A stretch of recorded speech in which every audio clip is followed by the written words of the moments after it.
Hello students, welcome back to crack companion. आज हम IGNOU MEG 14 के एक बहुत ही इम्पोर्टेंट टॉपिक को कवर करेंगे। महेश्वेता देवी की पावरफुल शॉर्ट स्टोरी सॉल्ट, जिसे ओरिजिनल बंगाली में नून कहा गया है।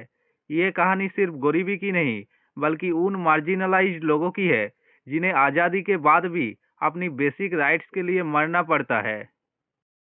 Let's at first discuss about introduction. Salt, originally titled Noon, is a short story by Maheshwata Devi, first published in her collection Imaginary Maps. The story is set in the Palamu district of Bihar, a region dominated by tribal communities, Adivasis.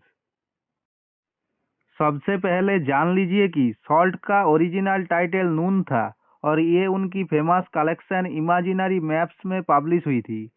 ये कहानी बिहार के Palamu district में set है।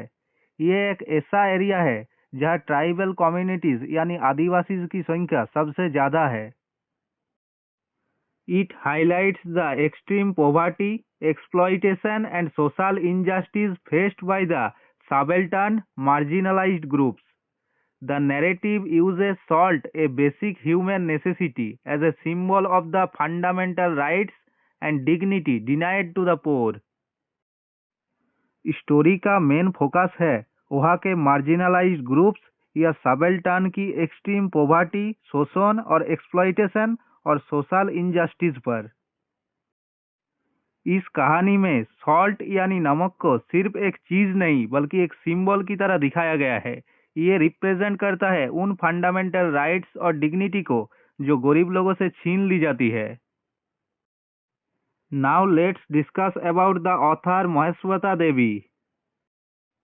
Maheshweta Devi, 1926 to 2016, was a Bengali writer and a lifelong social activist. She dedicated her life to the welfare of tribal people like the Lodhas and the Kheriyas.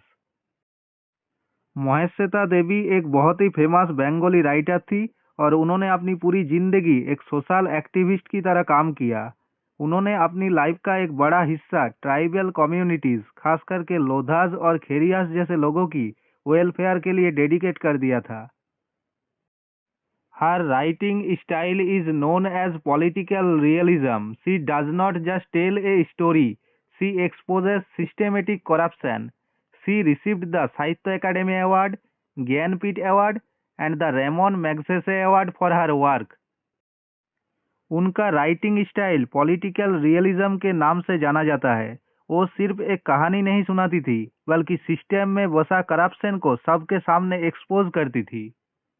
उनकी इसी बेहतरीन काम के लिए उन्हें साहित्य अकादमी अवार्ड, ज्ञानपीठ अवार्ड और Ramon Magsaysay award जैसे बड़े सम्मानों से नवाजा गया है। Now let's see the important characters. First, Uttam Chand, the antagonist, a greedy village moneylender and trader who controls the supply of salt and grain. He represents the oppressive feudal system. सबसे पहले मिलते हैं उत्तम चंद से, जो इस कहानी का विलेन है। वो एक लालची विलेज मनीलैंडर और ट्रेडर है जो सॉल्ट और अनाज की सप्लाई को कंट्रोल करता है। ये कैरेक्टर हमें दिखाता है कि कैसे ऑप्रेसिव फ्यूडल सिस्टम गरीबों का शोषण करता है। Second, Purti Munda, a young rebellious tribal man who dares to challenge Uttam Chand authority. दूसरा इम्पोर्टेंट कैरेक्टर है पूर्ति मुंडा। वो एक यंग और रेबेलियस ट्राइबल मैन है जो डरता नहीं है। वो अकेले उत्तम चांद की गलत अथॉरिटी और उसके सिस्टम को चैलेंज करने की हिम्मत रखता है। 3. Ikoya, a wild elephant. In a literal sense he is an animal, but symbolically he represents the untamed forces of nature that both feed and threaten the tribals. इकोया एक वाइल्ड एलिफेंट है। Literal sense में तो वो एक जानवर है, लेकिन symbolically वो अनटेम्ड फोर्सेस ऑफ नेचर को रिप्रेजेंट करता है। ये नेचर ट्राइबल्स का पेट भी भरती है और कभी कभी उनके जान के लिए खतरा भी बन जाती है। The village headman, a character who realizes at the end that the tragedy occurred because of a simple lack of salt. Village headman का कैरेक्टर कहानी के एंड में बहुत इम्पोर्टेंट हो जाता है।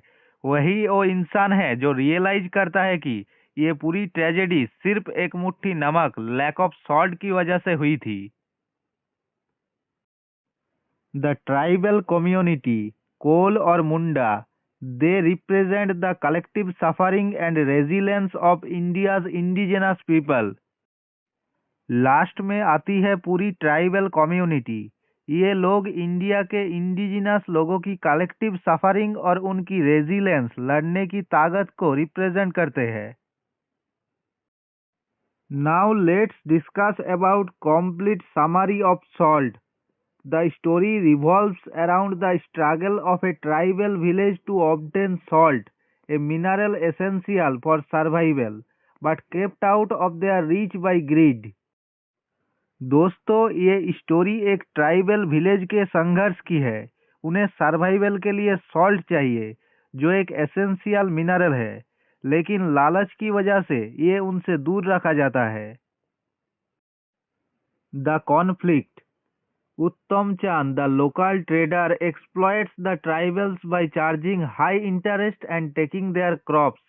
When Purti Munda and other youth demand a fair share of their crops, Uttam Chand decides to take revenge.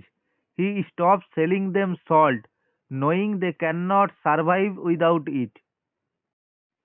Local trader उत्तम चंद tribals का शोषण करता है। वो उन्हें हाई इंटरेस्ट चार्ज करता है और बदले में उनकी सारी फसलें ले लेता है। जब पूर्ति मुंडा और बाकी यूथ ने अपनी मेहनत का सही हिस्सा मांगा तो उत्तम चंद को गुस्सा आ गया और उसने बदला लेने का सोचा। उसने पूरा गांव को सॉल्ट बेचना बंद कर दिया, क्योंकि वो जानता था कि नमक के बिना ये लोग जिंदा नहीं रह पाएंगे। The desperation. Salt is not just for taste, it is a biological necessity. Without it, the villagers suffer from physical weakness and disease. Being too poor to buy it from other towns, they look for alternatives. आपको पता होना चाहिए कि नमक सिर्फ test के लिए नहीं होता, ये एक बायोलॉजिकल नेसेसिटी है। नमक ना मिलने की वजह से विलेजर्स फिजिकली बहुत कमजोर होने लगे और बीमारियां फैलने लगी। वो इतने गरीब थे कि दूसरे शहरों से नमक नहीं खरीद सकते थे, इसीलिए उन्होंने जंगल में ऑल्टरनेटिव ढूंढना शुरू किया। The discovery.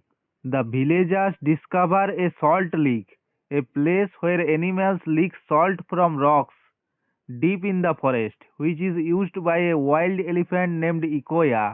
Risking their lives, they begin stealing salt from this spot at night. जब गांव में नमक बिल्कुल खत्म हो गया तो विलेजर्स ने जंगल के अंदर एक सॉल्ट लीक ढूंढ निकाला। ये एक ऐसी जगह होती है जहां पत्थरों पर नेचुरल नमक होता है। इस जगह का इस्तेमाल इकोया नाम का एक वाइल्ड एलिफेंट करता था। अपनी जान हथेली पर रखकर विलेजर्स ने रात के अंधेरे में वहां से नमक चुराना शुरू कर दिया ताकि वो जिंदा रह सके। The tragedy. One night the villagers become a bit careless. Ikoya the elephant feels threatened and attacks. 3 tribal men are trampled to death. Later, the authorities kill Ikoya, labeling him a rogue animal. एक रात गांव वाले थोड़े से careless, लापरवाह हो गए और शोर मच गया। हाथी इकोया को खतरा महसूस हुआ और उसने गुस्से में अटैक कर दिया, जिसमें 3 ट्राइबल लोग कुचल कर मारे गए। इसके बाद अथॉरिटीज ने इकोया को रोग, पागल हाथी घोषित कर दिया और उसे मार गिराया। The conclusion. The village headman is left with a bitter realization. The deaths of the 3 men and the elephant were completely unnecessary. If the system had provided a basic necessity like salt at a fair price, no one would have had to die. कहानी के अंत में village headman एक कड़वाई सच्चाई के साथ रह जाता है। वो समझता है कि उन 3 मर्दों और उस हाथी की मौत बिल्कुल अननेसेसरी थी, उसकी कोई जरूरत नहीं थी। अगर हमारे सिस्टम नमक जैसे बेसिक चीज सही दाम पर प्रोवाइड कर देता तो आज ना वो लोग मरते और ना ही वो हाथी। Now let's discuss about major themes. Exploitation of tribals. The story shows how local powerful men like Uttam Chand and the government neglect the basic needs of indigenous people. सबसे पहला और बड़ा थीम है एक्सप्लॉइटेशन। ये story दिखाती है कि कैसे उत्तम चांद जैसे ताकतवर लोग और सिस्टम की लापरवाही मिलकर इंडिजिनस लोगों की बेसिक नीड्स को नज़रअंदाज करते हैं। Second, salt as metaphor. Salt represents the essential rights of a human being. Just as Gandhi used the salt march to fight British rule, Mahasweta Devi uses salt to show the internal colonialism, where rich Indians exploit poor Indians. यह नमक सिर्फ एक खाने की चीज नहीं बल्कि एक इंसान की एसेंशियल राइट्स को रिप्रेजेंट करता है। महाश्वेता देवी ने दिखाया है कि जैसे गांधी जी ने ब्रिटिशर्स के खिलाफ सॉल्ट मार्च किया था वैसे ही यह इंटरनल कॉलोनियलिज्म चल रहा है जहां अमीर इंडियन ही गरीब इंडियन का हक मार रहा है। 3. Nature versus survival. The tribals are forced into a conflict with nature the elephant because the civilized world has failed them. तीसरा थीम है नेचर वर्सेस सर्वाइवल। ट्राइबल्स को जंगल के हाथी इकोया से भिड़ना पड़ा क्योंकि सिविलाइज वर्ल्ड ने उन्हें बेसिक सर्वाइवल के लिए नमक तक नहीं दिया। ये दिखाता है कि जब सिस्टम फेल होता है तो इंसान को खतरनाक रास्ते चुनना पड़ता है। 4. The failure of post independence India. Even after 1947, the little people, tribals, remain pygmies in terms of rights and nutrition. आखिरी थीम है failure of post independence India. 1947 के बाद भी हमारे देश के लिटिल पीपल ट्राइबल्स आज भी राइट्स और न्यूट्रिशन के मामले में पीछे है। ये आज़ादी उनके लिए सिर्फ नाम की है क्योंकि उनकी बेसिक स्ट्रगल आज भी वही है। Now at last discuss about conclusion.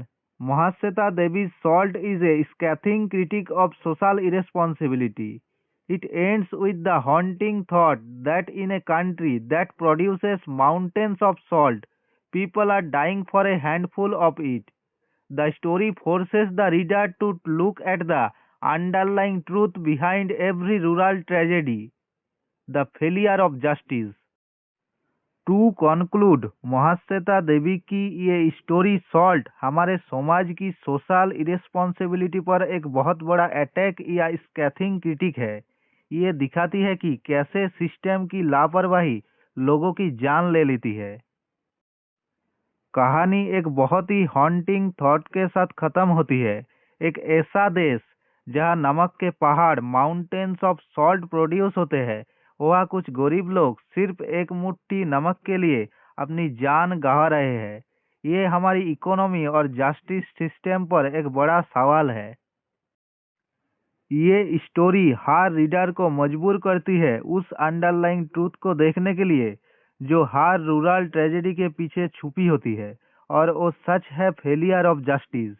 जब कानून और सिस्टम अपना काम नहीं करते तभी ऐसी दर्दनाक घटनाएं होती है।